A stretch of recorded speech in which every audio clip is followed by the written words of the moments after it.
মা হাজেরা পাগলনির মতো কাঁদেন আর আল্লাহর কাছে বলেন, হে আল্লাহ, নিজে না খাইয়া থাকতে কোনো বাধা নাই, তবে সন্তানের ক্ষুধার কান্না সহ্য করতে পারি না রে মালিক। হঠাৎ তাকায় দেখে মারোয়া পাহাড়ের উপরে পানি পানি মনে হয় দিছে দৌড়, গিয়া দেখে ওখানে পানি নাই, বালুগুলো সূর্যের হালকা আলো পায় আর চিকচিক করে পানির মতো।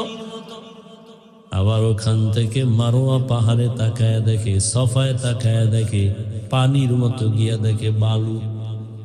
এইভাবে মা হাজেরা সফা মারোয়া, মারোয়া সফা, সফা মারোয়া, মারোয়া সফা, এইভাবে 7টা বার দৌড় দিছেন আল্লাহর কাছে। মা হাজেরার দৌড় এত ভালো লাগছে, আল্লাহ বলেন, জিবরাইল সাক্ষী থাকো, আমার হাজেরা যেই সাফা মারোয়ায় এমন দৌড় দিছেন, আমার কাছে বড় মজা লাগছে।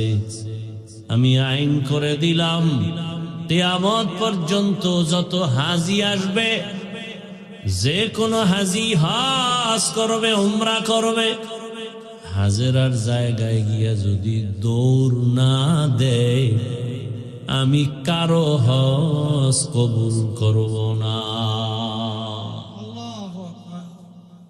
তেরে কুদরত দারি বর কামাল, আন্তা রব্বি আন্তা হাসবি যুল জালাল, তুহি কাদের জলিলুল্লাহ জাহাদার, বহর হালে তুহি